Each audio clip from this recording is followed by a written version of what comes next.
Have you ever noticed how many people seem to just fade away after turning 80?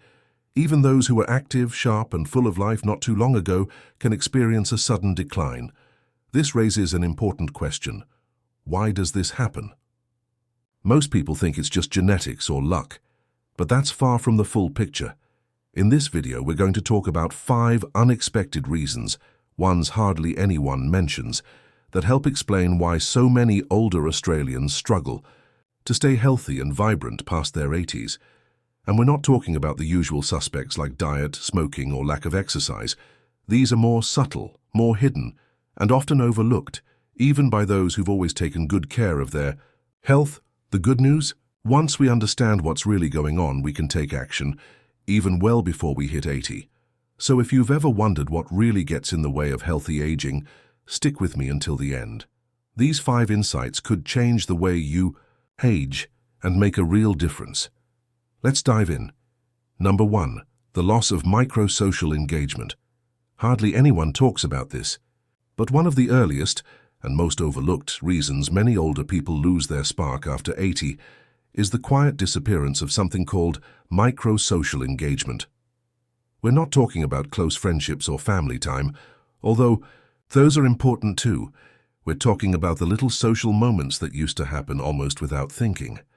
Quick g'day to the postie, a light-hearted chat with the person at Woolies checkout, a nod to the neighbor walking their dog. These tiny moments play a big role. They help regulate our nervous system, reinforce our sense of belonging, and keep the brain socially active and healthy. But what happens after 80? Many people stop doing their own shopping and order online instead. They stop walking around the block because their knees ache, or their hearing isn't as sharp, and chatting with strangers becomes tiring. Bit by bit, those small moments of connection fade, and with them, vitality fades too. What's scary is most people don't even realize it's happening.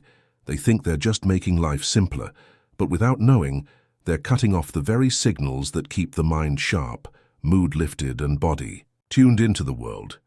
Take Mr. Henderson, for example, 84 years old and still full of energy. His secret? Every morning he'd walk to the same cafe, greet the same staff, and wave to locals on the corner. Just 5 minutes of human connection. Not just a routine, it made him feel seen, useful, alive. And when that's lost, the body notices. B. Brain reads even subtle loneliness as stress. That throws off your hormones, increases inflammation, weakens your immune system, and even shrinks the brain circuits that support memory, focus, and emotional balance. In other words, you might end up aging faster without even knowing it. So if you've noticed you don't really talk to people during the day anymore, or you've stopped going out for those small errands, stopped chatting in passing, or feel a bit invisible on your own street, it might be time to change that, because those little daily interactions, even the smallest ones, send a powerful message to your brain. You still matter. You're still part of the world. And that feeling, it's one of the most powerful medicines to keep you not just living longer, but living with heart. Number 2, inactivity from being overly cautious. Another quiet reason why many people struggle to stay strong past their 80s has to do with something that, at first glance, seems like wisdom, being careful. But there's a fine line between being cautious and becoming overly cautious. And when you cross that line, the effects might not show right away, but they build up over time. It usually starts with good intentions. Maybe you slipped on the steps once or had a near fall on the footpath, so you decide to avoid walking as much. You stop bending down to pick something off a low shelf. You hesitate to climb into the back seat of the car. Little by little, you start moving less and becoming more sedentary. And worse, those around you might actually praise it. They're just being sensible, they say. Better to play it safe. But no one talks about the hidden cost of that choice. Because when movement slows down, strength fades away too, not just in your arms and legs, but in your balance, coordination, and even your inner stability. Our bodies aren't machines that can sit idle and pick up right where they left off. They're more like gardens. They need daily tending. If movement drops to nearly nothing, your body doesn't preserve itself. It starts to weaken, and it starts from the inside. Most people don't realize how vital the deep core muscles are, the ones that hold your torso steady. They're what help you walk, get out of bed, rise from a chair. If they go unused for a few weeks, they begin to waste away. Your balance gets shaky, you stumble more easily, and the downward spiral begins. I remember Mr. Thompson, 82 years old. He used to enjoy an evening walk around the block in Melbourne, but one rainy night he slipped on a wet path. Didn't break anything, just got scared. From that day on, he stopped walking. TV replaced his evening strolls. Within 6 months, he'd lost nearly 5 kilos of muscle. His legs felt like jelly. The doctor warned him. But by then, his body was already on the decline. He didn't stop because he was weak. He became weak because he stopped. Now, I'm not saying you should ignore the risks. We absolutely should be careful. Wear supportive shoes. Install grab rails. Make sure paths are safe. Even use a walking stick if needed. But there's a big difference between managing risks and living in fear.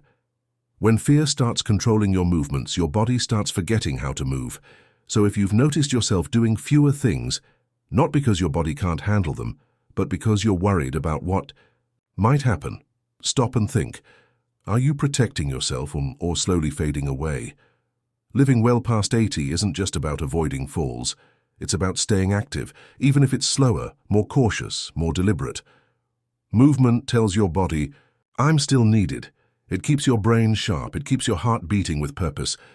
Number 3, sleep disrupted by irregular light exposure. There's a quiet little clock inside your body.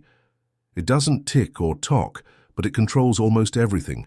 Your mood, your metabolism, your immune system, even how your brain repairs itself at night. And after the age of 80, this internal clock, what we call the circadian rhythm, becomes even more sensitive. One of the main reasons it gets thrown out of sync. Not enough natural light during the day and too much artificial light at night.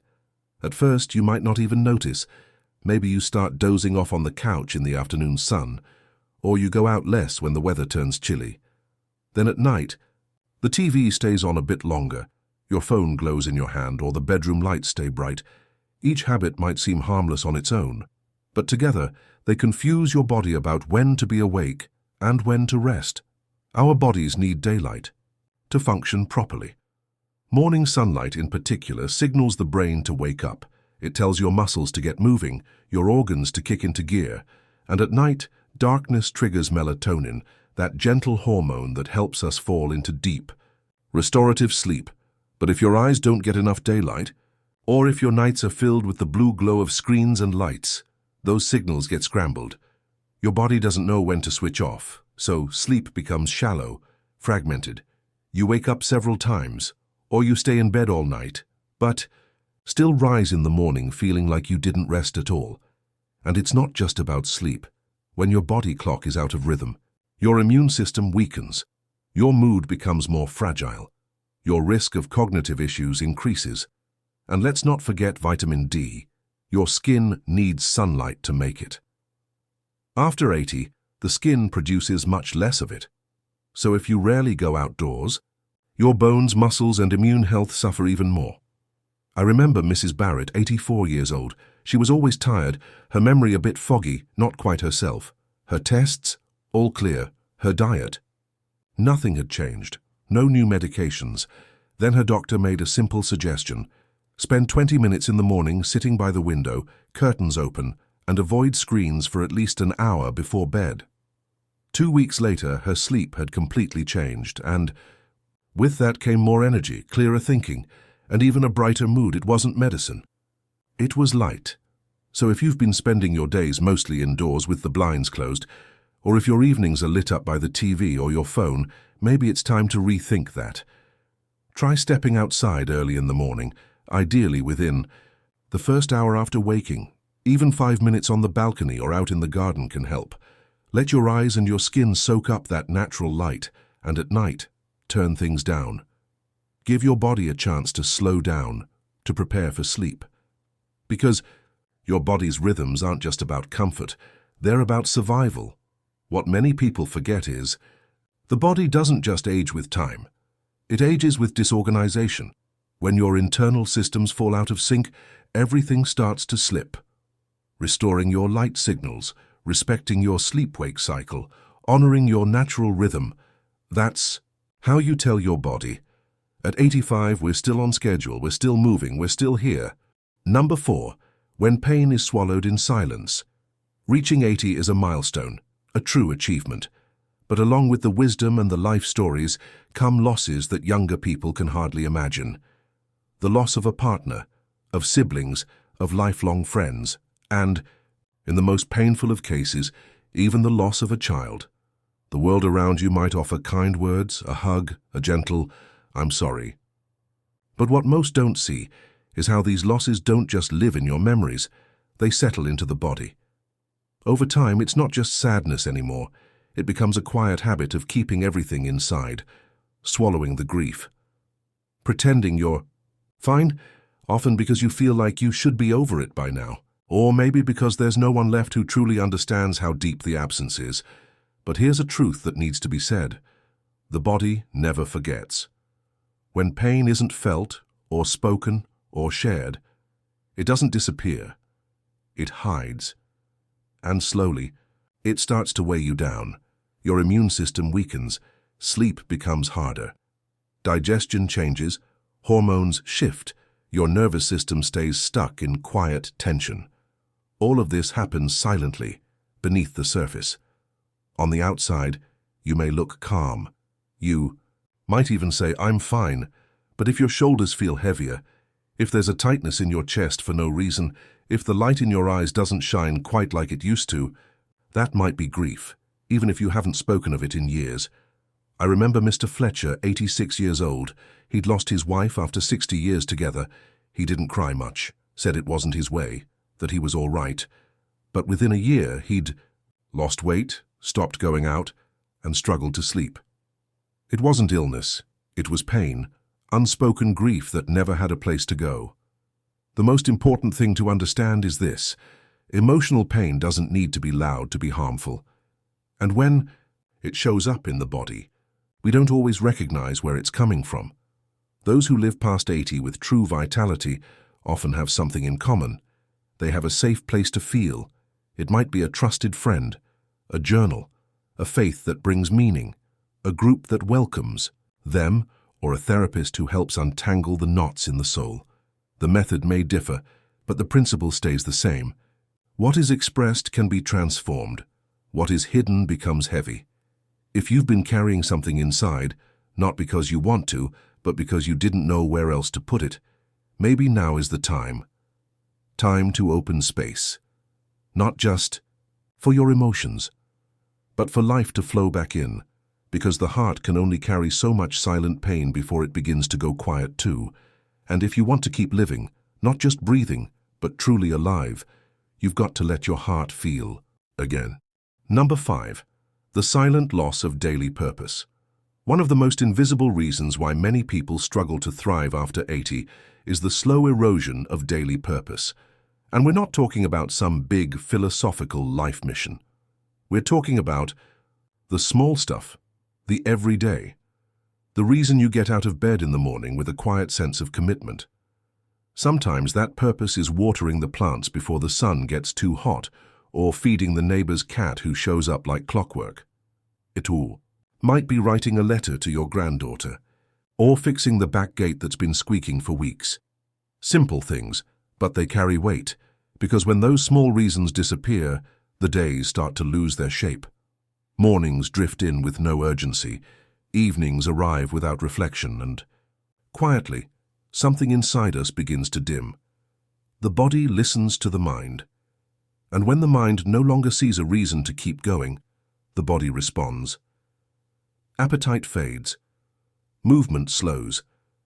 Our systems go quiet, not because they're broken, but because they're waiting for a reason to start up again. It's easy to miss the signs. The card game was cancelled. The church group stopped meeting. Family visits became less frequent. Or that volunteer work had to stop because of a knee. You tell yourself, that's just part of getting older. But deep down you feel the days are starting to blend, each one quieter than the last. I remember Mrs. Collins, 88 years old. She didn't have a lot of money. Her health wasn't perfect, and she didn't have a big family around her. But she radiated life every Monday. She wrote postcards to people in aged care. On Thursdays, she cooked soup and froze portions for a local shelter, and every day around 4 in the afternoon, she'd sit by the window to watch the kids walk home from school. She knew their names. She waved. They smiled back. It wasn't glamorous, but it gave shape to her days. It gave rhythm to her heart. It gave continuity to her life. Here's the quiet truth. The body stays alive as long as it believes it's needed. A small daily purpose is like fuel. It tells your cells, keep going. It tells your brain, there's still something that matters here. When we feel like we don't matter, like our presence isn't needed anymore, the flame starts to shrink. That's why those who thrive after 80 almost always have something that anchors their day. A garden, a pet, a journal, a morning prayer, a phone call, a simple ritual. It's not the size of the purpose that matters. It's the consistency. If you've been feeling a bit adrift, like the days are starting to lose their shape, don't ignore that. Your body is asking for structure. Rhythm.connection.purpose. Because longevity isn't just having a heartbeat, it's having a heart that wants to beat. Most people don't fade after 80 because of one big moment. It's not a fall, a diagnosis, or a birthday that changes everything. It's the slow, quiet disappearance of habits, rhythms, reasons to stay engaged with life. And those changes are so subtle, so gradual, that we only notice them when something inside us feels a little dimmer than it used to. But here's the good news. Just as it faded slowly, it can return slowly too. A walk around the block. One extra good morning to the cashier. A gentle stretch when you wake up. A small act. Not because you have to, but because it brings rhythm, meaning, connection. Now that we've come to the end of this video, take a moment to reflect on the 5 unexpected reasons we explored. Which one surprised you the most? Which one felt uncomfortably familiar? And most importantly, which one are you willing to shift even with just a small gesture starting today? You may not control aging, but you can shape the way you grow older. And if you're willing to protect your rhythms, preserve your purpose, and allow yourself to feel what needs to be felt, then there's a very good chance you won't just reach your 80s. You'll live beyond them, with depth, meaning, and at your own pace. And of course, if you haven't already, make sure to subscribe to the channel and tap the notification bell so you don't miss any of our upcoming videos. We're here every week sharing reflections that matter, especially for those of us walking the later chapters of life with heart and purpose. Elder Journey, caring for every step along the way.